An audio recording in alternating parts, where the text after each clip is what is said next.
Don't nobody care about your business. My plan comes first before anything else. My daughter's birthday party's our biggest priority. If you don't get her gifts right away, I'll ruin your daughter's funeral." Deafening yell from my mother-in-law. Regretting picking up the call from my mother-in-law at the funeral, I was shaking with anger. "My name is Amy. I'm a housewife in my mid-40s with a daughter who's in high school. You might think a high school girl would be fussy about makeup and fashion, rejecting clothes her mother buys, but my daughter is different. She gets along with me and gladly wears the clothes I buy. She's a considerate and kind girl, but she's not like most girls her age. She can't lead a normal life, putting on makeup, dressing up, falling in love, and enjoying her student life. It's tough. Are you okay? Your fever, yeah, it's a bit down. Want to eat something? I'm not hungry. I don't want anything." "You shouldn't say that. If you don't eat, you won't have any energy. I'll prepare some soup for you." "Okay." As I worry over my daughter who is bedridden with fever, I continue the household chores. My daughter Hannah is sickly and suffers from a weak constitution. There's a medical term for what she has, but I'm not going into details here. A week after Hannah was born, her umbilical cord fell off and blood gushed out of her. We took her to the hospital where they found she had a certain disease. Since then, despite numerous treatments, she has never fully recovered and has been living with the disease. Regular hospital visits are a must, and due to the side effects of her medication, her health often deteriorates. During severe periods, she has to be hospitalized. Since becoming a high school student, she's hardly been able to attend school. By any standard, it's unlikely that she'll graduate at this rate. Nevertheless, Hannah goes to school on days she's well. On those days, she tries to be like a normal high school girl, fussing over her hairstyle, which brings a smile to my face. She doesn't wear makeup because it's against the school rules. A diligent and good girl. Even when she's suffering from illness, she strives to live with a cheerful spirit. I am proud to have a daughter like her. My husband is equally smitten with our daughter. If she becomes bedridden, he's quick to say, "I'll take the day off work and look after her." Of course, I have to give him a little push and send him off to work. We need him to keep bringing home the bacon or we'll fall into a financial crisis. When I assure him that I'll take good care of Hannah, he reluctantly heads off to work. That's our everyday life. We're worried about our daughter, but our family is in good spirits, and I have a strong bond with my husband as well. I was blessed living a peaceful life, but there was one person who wasn't pleased with our situation. Hannah's running a fever again. It's just pitiful. I wonder who she takes after. Mother-in-law, what brings you here today? What's the matter? Can't a mother visit her son's home? You're such a cold-hearted daughter-in-law, a frail granddaughter and a demon for a daughter-in-law. Lord, if I could only have the post-retirement years that I dreamed of. Yes, the person who's unhappy with our household is my mother-in-law. She frequently visits our home, which is just 3 bus stops away, and constantly spews her classic passive-aggressive remarks. She's enjoyed tormenting me ever since we got married. Now she's also unpleasant towards Hannah. Doesn't she find her own granddaughter adorable? My son never ran a fever this frequently. Amy, isn't this something from your side of the family? Mother-in-law, as I've explained countless times, Hannah's illness isn't hereditary. No, I'm sure your family's genes are playing a role here. I always knew taking you into our family was a bad idea. My mother-in-law seems to be fixated on belittling my family lineage, and her snide remarks never end. Eventually, I've grown accustomed to dealing with her, realizing that arguing is a waste of time. I let out a sigh, grabbed the freshly made soup, and head to Hannah's room. Hey, I'm not finished talking yet. I could hear her yelling from behind, but I just ignored her. Once I entered Hannah's room, her voice became faint. Grandma came over again, didn't she? Right. Same old mother-in-law bashing. No helping it, I guess. Grandma's just... My daughter Hannah lets out a wry smile, but I know she understands. There's no way she can't hear my mother-in-law's loud voice. Yet Hannah never speaks ill of her grandmother. On the contrary, she'll make a guilty face and say, "I'm sorry, Mom, it's because of me." Hannah, it's not your fault at all. She's not at fault in the slightest. Yet Hannah apologizes to me. I don't want her to feel this way, so my husband and I always greet her with smiles. We create a cheerful atmosphere, not wanting her to dwell on negative thoughts. But my mother-in-law destroys that atmosphere in an instant. As I hug Hannah tightly, I bite my lip. Her thin body, so unlike a healthy high school girl. Feeling Hannah's warmth, I feel a sense of relief, but also realize that I must start keeping a distance from my mother-in-law. Days occupied with taking care of my frail daughter. On the rare days she goes to school, I worry non-stop. I took back our house keys from my meddling mother-in-law. Days filled with endless quarrels with my ranting mother-in-law. My husband working hard for our beloved family. My laughing daughter, Hannah. Despite everything, they were peaceful days, and I thought they would last forever. I don't know why I believed that. There's no such thing as forever. Everything that begins must also end. On a rainy summer day, Hannah fell ill. Unrelenting heat. The doctor looked grim as he reviewed the test results. I held my trembling daughter, Hannah, in my arms, and then she was admitted to the hospital. Summer vacation had begun, and by the time it ended, Hannah was still in the hospital, still receiving treatment. Those were incredibly difficult and painful days. Hannah looked like she was suffering so much. Even so, I believed she would recover. She would surely get better. More than anything, Hannah herself believed that. But Hannah passed away. "Dad, Mom, I love you." Those were her last words before she embarked on her far-off journey. Looking up at the dreary sky as the autumn rain continued to pour, I was in tears. The tears wouldn't stop. It was raining during the funeral, too. It felt like the sky was crying for me, as I was too busy to even shed tears. The tears I shed on the day Hannah passed away have now dried up. I was that busy. My husband, too, had taken time off of work and was rushing around. I was swamped with contacting relatives and Hannah's school. That's the only way I could cope. I couldn't stand it unless I was busy. The loss I felt from losing Hannah was that immense. Many people came to the funeral in the rain. Even though she didn't go to school much, many of her friends came to pay their respects, and they all cried. There were kids who screamed and cried out in disbelief.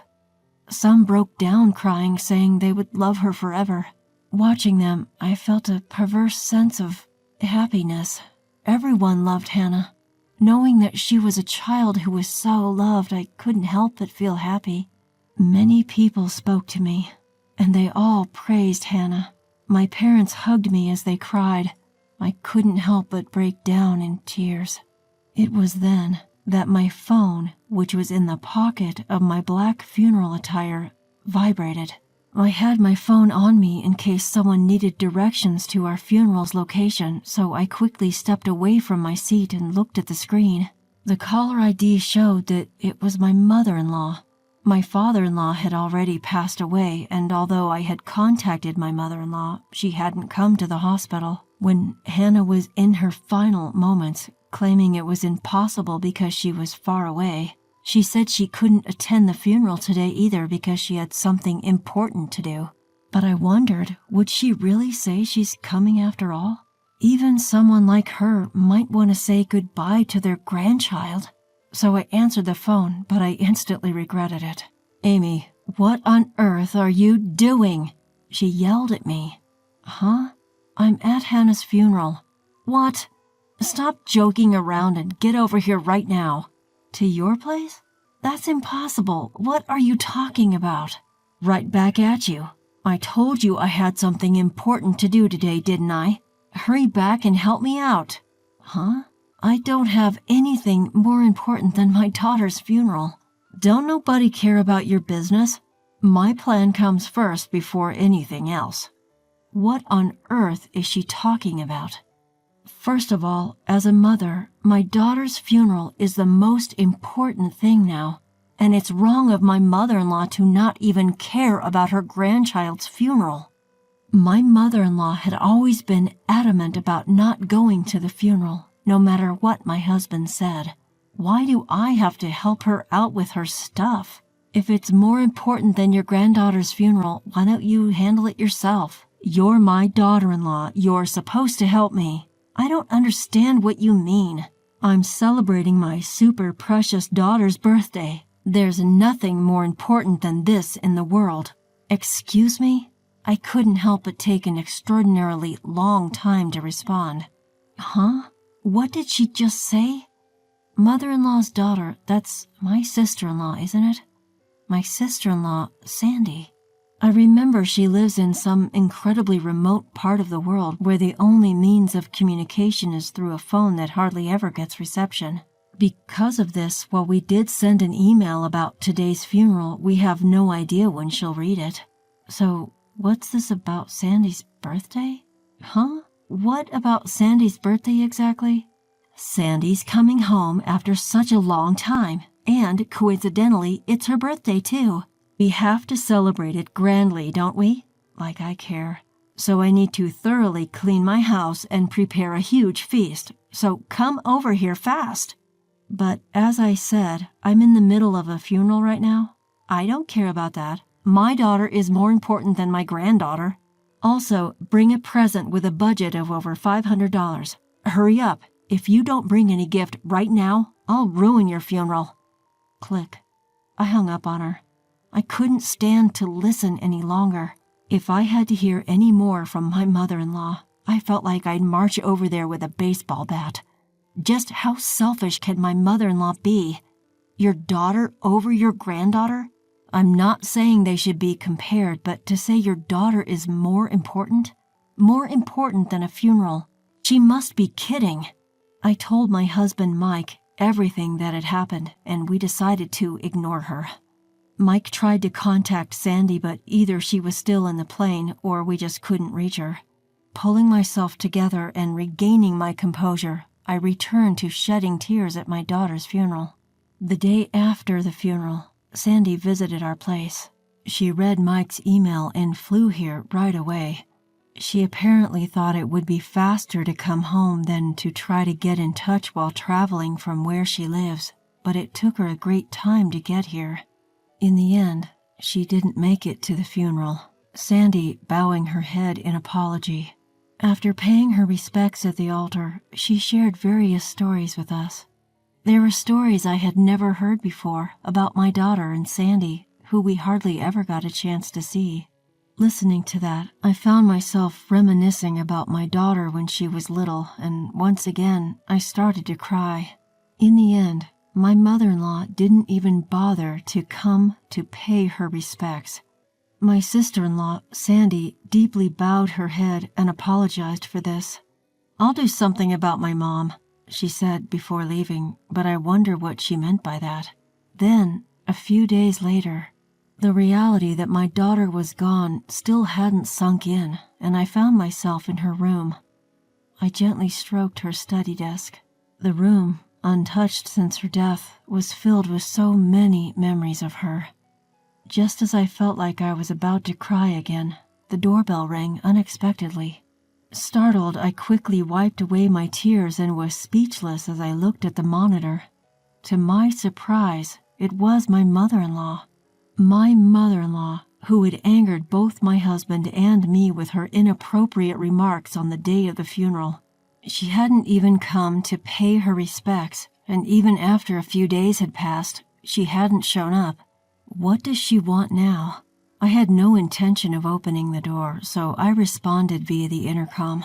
"What can I do for you, mother-in-law?" "Oh, Amy, please, help me." Just after I was left puzzled by her unexpected plea for help. "I might end up joining my granddaughter if this keeps up. Please, help me," she exclaimed, saying something unthinkable. Wondering what was going on, I reluctantly opened the front door, and my mother-in-law fell in. What's going on? Help me. My daughter. Ah! While I was tilting my head, not understanding what she was trying to say, a figure suddenly came into my view. Well, here you are, Mom. The figure was Sandy. She had a smiling face, but somehow it gave off a silent pressure. Eek! She's here! Huh? What? Seeing the pale face of my mother-in-law, who screamed at the sight of Sandy, I was completely stunned. What on earth is happening? Oh, come on, don't say things like, she's here. It's rude. See, Mom, it's your cute daughter, right? No, not cute at all. What in the world is going on? Just until the other day, she was talking about her daughter and her birthday being more important than my daughter's funeral. What happened in just a matter of a few days? While I stood there, bewildered, Sandy handed something to our mother-in-law. Don't worry, the next part is much easier. Here, you just need to put this on your head and go about your life. Saying this, Sandy put it on my mother-in-law's head. She shook it off and hid behind me. I'm not wearing that. Why not? People will think I'm a weirdo if I walk around with that on my head. Wondering what on earth it was, I looked at the object that had fallen to the floor. It was a mask.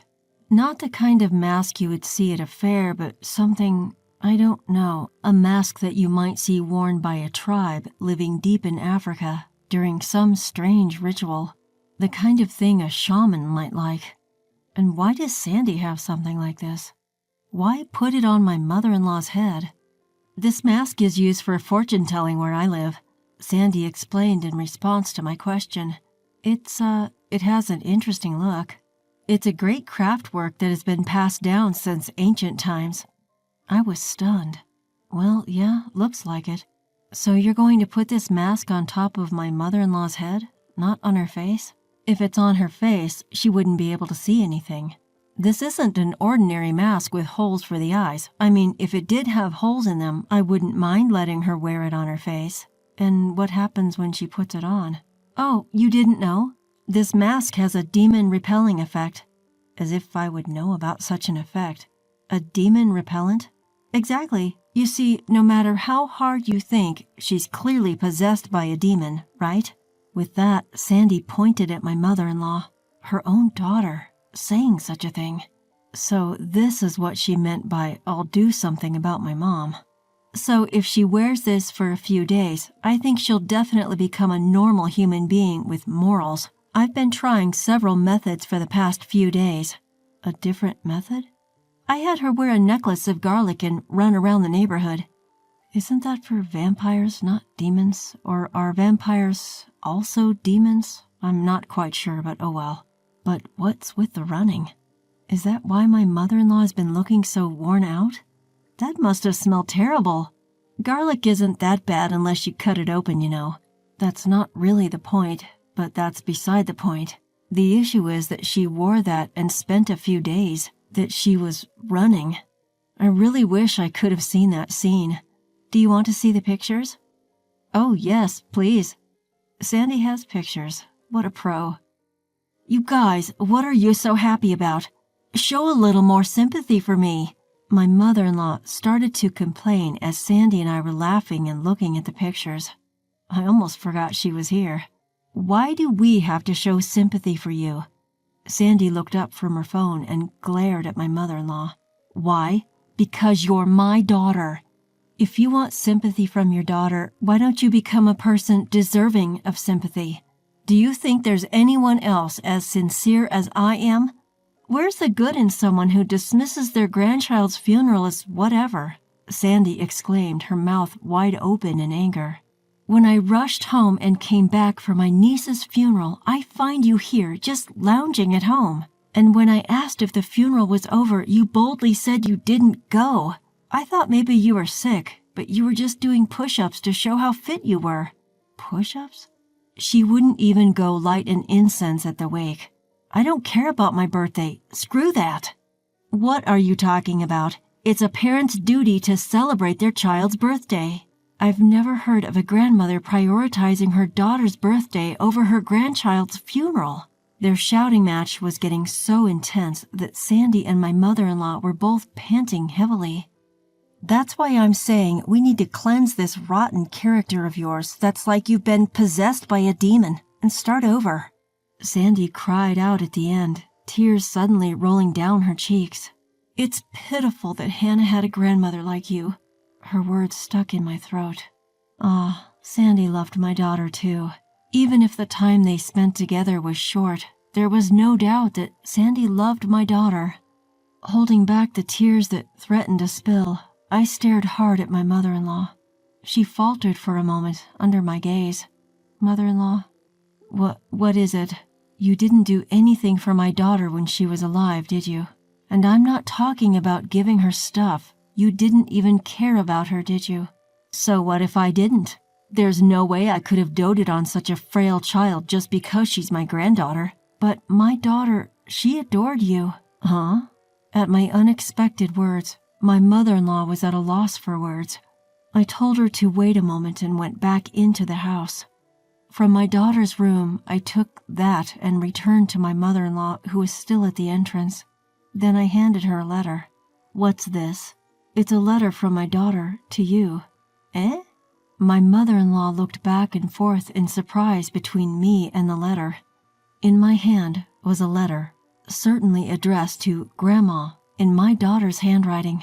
My mother-in-law tentatively opened it and checked the content. As she read on, her eyes widened, and before we knew it, tears were welling up. No, I didn't do anything for Hannah. I was never kind to her or showed her love. Crying out, my mother-in-law collapsed to the ground on her knees. Picking up the letter that fell from her hand, my sister-in-law also read it. Sorry for not being a healthy granddaughter. I'll try to be stronger, so don't hate me. I love you, Grandma. Hannah, even though she was such an unloving old woman, Hannah was a kind child. Yes, she truly was. At my murmuring, my sister-in-law nodded, tears streaming down her face. Tears wouldn't stop from my eyes either. And then, I'm sorry for being such a terrible grandmother. I'm sorry. Forgive me, Hannah. My mother-in-law was crying her heart out, bowing deep on the ground. The three of us kept crying for a long time. After that, my husband, who came home to see us crying, was taken aback. My sister-in-law explained briefly and then took my mother-in-law home. Despite her shaky steps, my mother-in-law tightly clutched on to the letter from Hannah. A few days later, my mother-in-law said she wanted to pay her respects at Hannah's memorial portrait, but I firmly declined. However, I told her it would be fine for her to visit the grave after the burial service was over, which is planned once the mourning period concludes. My mother-in-law said quietly over the phone, I'm sorry. No matter how much she reflects and regrets, I can't forgive her cold attitude towards Hannah while she was here, and certainly not what happened on the day of the funeral. I plan to continue being almost entirely estranged from her, and I guess my mother-in-law has sensed that. The pushy and sly old woman that my mother-in-law was is nowhere to be seen anymore. My sister-in-law went back overseas where she currently lives, and my husband keeps contact with my mother-in-law to a bare minimum. My mother-in-law, now leading a lonely life in her old age, has developed dementia. Luckily, we quickly found a retirement home and now she lives there. Of course, I don't visit her, and my husband only goes when it's necessary. According to my husband, who had to go to the facility recently, my mother-in-law keeps murmuring, I'm sorry, Hannah. Even hearing that, I feel nothing. No matter how many years have passed, I can't forgive her, and I don't even want to. But then I think, in my gaze is a picture of Hannah, smiling happily. If it was Hannah, that kind girl, she probably would have forgiven my mother-in-law. No, she probably never even held a grudge in the first place. She was such a kind child. Mom, I love you. I thought I heard her voice and gently wiped my eyes.